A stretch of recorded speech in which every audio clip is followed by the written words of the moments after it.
کے بارے میں بتائیں کہ اس میں یوزلی اس کی سمٹمس کیا ہوتے ہیں؟ ایک تو کھانسی ہوتی ہے. سمٹمز دو طرح کے ہوتے ہیں ٹوبرکلوسس کی.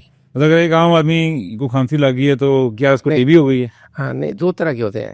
ایک جنرل سمٹمز ہیں، ٹھیک ہے، اور ایک ہے اسپیسیفک سمٹمز. اس میں دو طرح کے ہوتے ہیں کہ ایک سمٹمز ہوتے ہیں یہ بخار رہنا، بخار ہونا، اور یہ رات کو بخار جو ہے شام کے وقت جو زیادہ ہو جاتا ہے رات کو، اور وزن کم ہونا شروع ہو جاتا ہے، بھوک مر جاتی ہے، کام کرنے کو جی نہیں چاہتا ہے. یہ سب میں ہوگی. یہ تو ہر بیماری کی علامات یہی ہیں. اب اگلی بات ہے کہ اب اسے اگر لنگس کی ہے پھر اس کو کھانسی ہوگی، ہلکی کھانسی ہوگی، اور زیادہ بھی ہو سکتی ہے. اور اس کے بعد اس میں اس کا کوئی پیٹرن اسپیسیفک نہیں ہوتا، کسی میں کم کسی میں زیادہ. اور اس طرح سے اس میں یہ ہے کہ کسی کبھی بلڈ بھی آ جاتا ہے. اور اگر ارلی بلڈ، بعض کا ایسا ہوتا ہے کہ ٹی بی کا مریض پہلی دفعہ کھانسی آتی ہے اور بلڈ آتا ہے تو وہ ڈاکٹر کے پاس آتا ہے، وہ ایکس رے ٹیسٹ کرتا ہے تو اصل میں جو بات ہے تو ٹی بی نکل آتی ہے.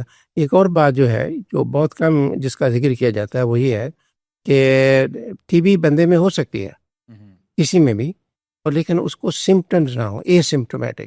اور اس کی مثال اگر پہلے دیا کرتے تھے کہ آپ ایک ٹماٹر لاتے ہیں باہر سے خرید کر، ٹھیک ہے صاف ستھرا ہے لیکن آپ کاٹتے ہیں اس کے اندر کیڑا لگا ہوا ہے، بالکل ٹھیک ہے. یا کوئی اور پھل لاتے ہیں باہر سے صاف اندر کیڑا.